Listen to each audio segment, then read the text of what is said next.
मोहतरमा बेनज़ीर भुट्टो जी शहादत जे वक़्तु लिखियलु हिकिड़ो नज़म, उन नज़म जो सॼो पस मंज़र उन दौर जो हो ऐं उन दौर जो वज़ीर आला या क्रिकेटर जेको वेठल हो उन तनाज़ुर में उहो शेर नज़म लिखियलु आहे।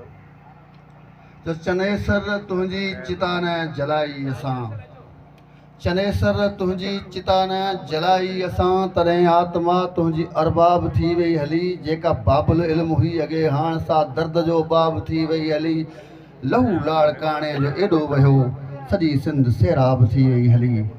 हलो लाड़काणे हलो, हलो घोट घाणे हलो, अॼु हलो या सुभाणे हलो, सिर सजाए हलो सीना ताणे हलो। दस्त कातिल खे पए का ख़बर, राह मक़तल खे पए का ख़बर, तो शाकनि जा कई काफ़िला पिया अचनि, हर सितम जे समूह सिंध जा हौसला पिया अचनि।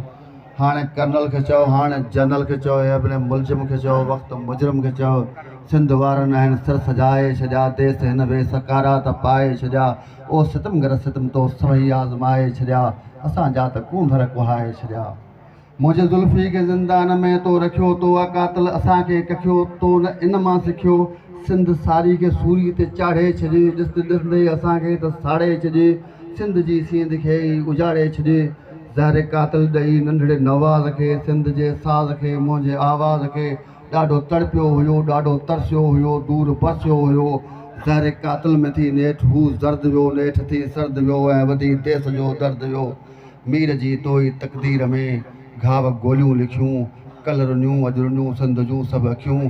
कॾहिं सूरी चढ़ूं ज़हर कॾहिं चखियूं, भेण बाक़ी बची चंद तंहिंजूं सखियूं। तव्हांजे राहनि में रहजनि क्या कावा उबा, उहो मथनि रेशमी पेर ॾींदी वई। हुनजे आवाज़ में कूक कोयल जी हुई, उहा हमेशह पहाड़ूं सॾींदी वई। हुन ख़िज़ाउनि जे रस्तनि खे रोके रखियो, हुन कातिल जे दस्तनि खे रोके रखियो। हुन जॾहिं हथु हवा में हिलायो हुयो, लश्करनि लाइ ललकार बणिजी वियो, दुश्मननि जे मथे वार बणिजी वियो, असां लाइ एतबार बणिजी वियो।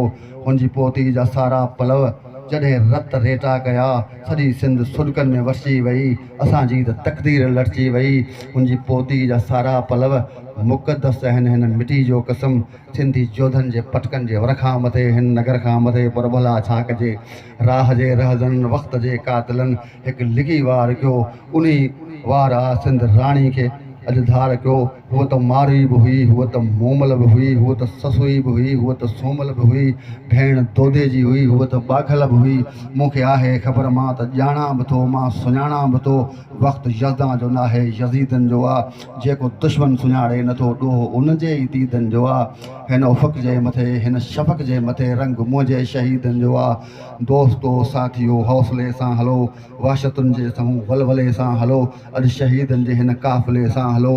गुग अंधेरो पिया ॾाढो घेरो पिया, थोरो अॻियां यज़ीदनि जी दरबार आहे। सिंध नाहे उहो साईं, इहा कूफ़े जी बाज़ार आहे। सिंध नाहे उहो साईं, इहा कूफ़े जी बाज़ार आहे।